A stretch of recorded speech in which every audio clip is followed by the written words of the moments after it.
കേട്ടങ്ങള് 5 വർഷമായി ശമ്പളം കിട്ടിയില്ല എന്ന് ആരോപണം. കോഴിക്കോട് സ്കൂൾ അധ്യാപിക ആത്മഹത്യ ചെയ്തു. ഈ വാർത്തകൾ ആരെങ്കിലും കണ്ടിരുന്നോ? എവിടെയല്ലേ, നമ്മൾ ഇബ്രാഹിം സക്കാഫി പുഴക്കാട്ടിരി പറഞ്ഞതിൻ്റെ പിന്നാലെ നമുക്ക് മാധ്യമ ചർച്ചയൊക്കെ കൊണ്ടാണല്ലോ.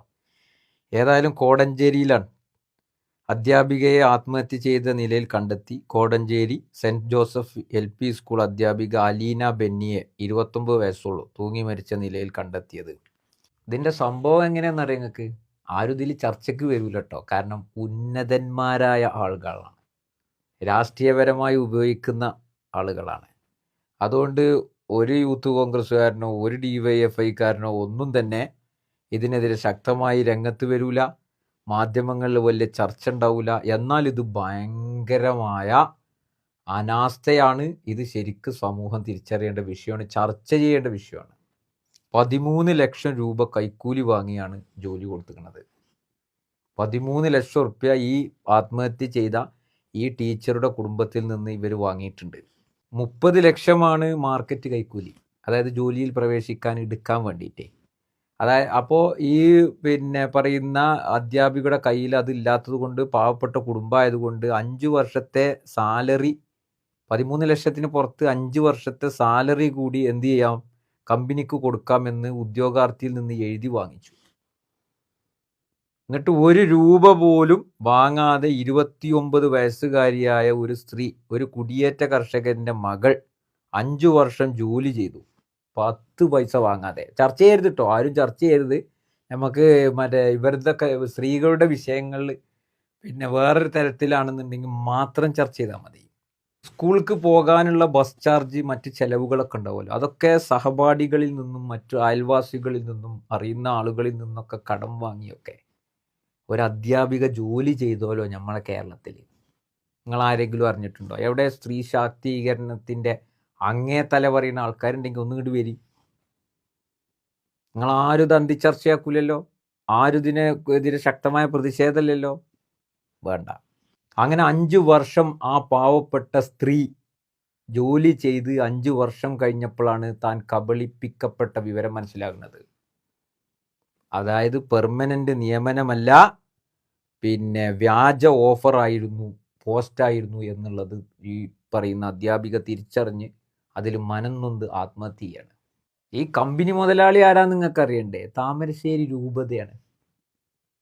അതായത് കുഞ്ഞാടുകൾ ആർക്കൊക്കെയാണ് വോട്ട് ചെയ്യേണ്ടത് എന്ന് തീരുമാനിക്കുന്ന ആ രൂപതയുടെ കീഴിലുള്ള സ്കൂളിൽ ഇങ്ങനെ സംഭവിക്കുമ്പോൾ സ്വാഭാവികമായിട്ടും ആരും കൊടിയെടുക്കൂല. ആ സ്ത്രീ അനുഭവിച്ച പ്രയാസങ്ങളെക്കുറിച്ച് പറയില്ല, ഈ ചൂഷണത്തെക്കുറിച്ച് മുണ്ടൂല. വാർത്തയില്ലല്ലോ, ഒന്നും ആരും അറിഞ്ഞിട്ടില്ല, ആരും കേട്ടിട്ടില്ല. ഈ താമരശ്ശേരി രൂപതയുടെ ബിഷപ്പ് മാർ റെമിജിനിയൂസ് എന്ന് പറഞ്ഞ ആ വ്യക്തി ഭയങ്കര കുപ്രസിദ്ധനാ. അതായത് നല്ല നിലക്ക് പോകുന്ന ആളുകൾക്കിടയിൽ പറയല്ല ചെയ്തത്, എഴുതുക ചെയ്തത്. ശരിക്ക് സൺഡേ സ്കൂളിൽ സിലബസ് ആക്കി കൊടുത്തു. അതായത് വശീകരണം, അതിൻ്റെ ഒരു കാര്യമുണ്ട്. അതായത് വശീകരണത്തിനെ കുറിച്ച് പൊടിപ്പും തുങ്ങലും വെച്ചിങ്ങാണ്ട് അദ്ദേഹം എഴുതിയ ക്രിസ്ത്യൻ വിദ്യാർത്ഥികളോട്, മലയോര മേഖലയിലെ ക്രിസ്ത്യൻ വിദ്യാർത്ഥികളോട് മുസ്ലിം വിദ്യാർത്ഥികളെ സൂക്ഷിക്കണമെന്നും അവർ മന്ത്രിച്ചൂതിയ തൂവാല കൊണ്ട് തഴുകിയ ഭക്ഷണത്തിൽ പൊടിയിട്ടു നിങ്ങളെ വശത്താക്കുമെന്ന് പഠിപ്പിച്ചയാളാണ്. വെറുതെ പ്രസംഗിക്കല്ല കേട്ടോ. സൺഡേ സ്കൂളുകളുടെ പുസ്തകത്തിൽ അച്ചടിച്ച് പിഞ്ചു കുഞ്ഞുങ്ങൾക്ക് പഠിക്കാൻ കൊടുത്ത മഹാനായ വ്യക്തി. നിങ്ങൾ കാണുന്നുണ്ടോ? ഈ പോസ്റ്റർ ഇങ്ങനെ കണ്ട് അതിലിങ്ങനെ വായിച്ചാൽ നിങ്ങൾക്കത് മനസ്സിലാകും. മാത്രമല്ല, തിരുവമ്പാടി മണ്ഡലത്തിലെ ക്രിസ്ത്യൻ ഭൂരിപക്ഷ മേഖലകളിൽ ലവ് ജിഹാദ് നാടകം അവതരിപ്പിച്ച് പാർട്ടി ഏതായാലും ക്രിസ്ത്യാനി ജയിക്കാനുള്ള സാഹചര്യം ഒരുക്കിയത് താമരശ്ശേരി രൂപത. ഇങ്ങനെ എല്ലാ മേഖലയിലും ഇടപെട്ടുകൊണ്ടിരിക്കുന്ന ഇത് വേറെ ഇവരുടെ ഒരു തന്ത്രമാണ്. ഞാൻ ആബിദ് അടിവാരം എന്ന് പറയുന്ന എഴുത്തുകാരൻ, അദ്ദേഹത്തിൻ്റെ നാടുമായി ബന്ധപ്പെട്ട ആ വിഷയത്തിൽ അദ്ദേഹത്തിൻ്റെ ഒരു വിശദീകരണ കുറിപ്പുണ്ട്. അപ്പോൾ അതിൽ അദ്ദേഹം പറയാണ്, കഴിഞ്ഞ വർഷം താമരശ്ശേരി രൂപതയുടെ കീഴിലുള്ള സ്ഥാപനങ്ങൾക്ക് 200-ലേറെ ഒഴിവുകൾ ഉണ്ടായിരുന്നു എന്നാണ് കണക്ക്. 30 മുതൽ 50 ലക്ഷം രൂപയാണ് പോസ്റ്റ് ഒന്നിന് കൈക്കൂലി. മാത്രമല്ല, പാവപ്പെട്ട ഒരു ക്രിസ്ത്യൻ കുടിയേറ്റ കർഷകനോട് അവരുടെ മകളുടെ ജോലിക്ക് വേണ്ടി 13 ലക്ഷം രൂപ റൊക്കമായും 5 വർഷത്തെ ശമ്പളവും വാങ്ങിയെങ്കിൽ എത്ര കോടിയാണ് ഇവർ സമ്പാദിക്കുന്നത് എന്നൊന്ന് ഊഹിച്ചു നോക്കൂ. എത്ര കോടിയാണ് ഇവർ സമ്പാദിച്ചു കൊണ്ടിരിക്കുന്നത്. ഇതിപ്പോൾ ഇങ്ങനെയൊക്കെ ആണെങ്കിലും ഇപ്പോൾ നമ്മളൊക്കെ ഇങ്ങനെ പറഞ്ഞാലും എല്ലാവർക്കും ബിഷപ്പ് പ്രിയപ്പെട്ടവനാ. അതുകൊണ്ട് തന്നെ കോടഞ്ചേരിയിലെ അധ്യാപികയുടെ ആത്മഹത്യയുമായി ബന്ധപ്പെട്ട് അതുകൊണ്ടാണ് യുവജന സംഘടനകൾ രംഗത്ത് വരാത്തതും കൊടി പിടിക്കാത്തതും. വലിയ വീഴ്ചയാണ്. ആ സ്ത്രീ അനുഭവിച്ച പ്രയാസം അവരുടെ കുടുംബങ്ങൾ അതിനെതിരെ പ്രതികരിക്കുന്നുണ്ട്. 13 ലക്ഷം വാങ്ങുക, 5 വർഷം ഒന്നുമില്ലാതെ ജോലി ചെയ്യുക. നമ്മളെ കേരളത്തിലാണ്. എന്ത് ചെയ്യും?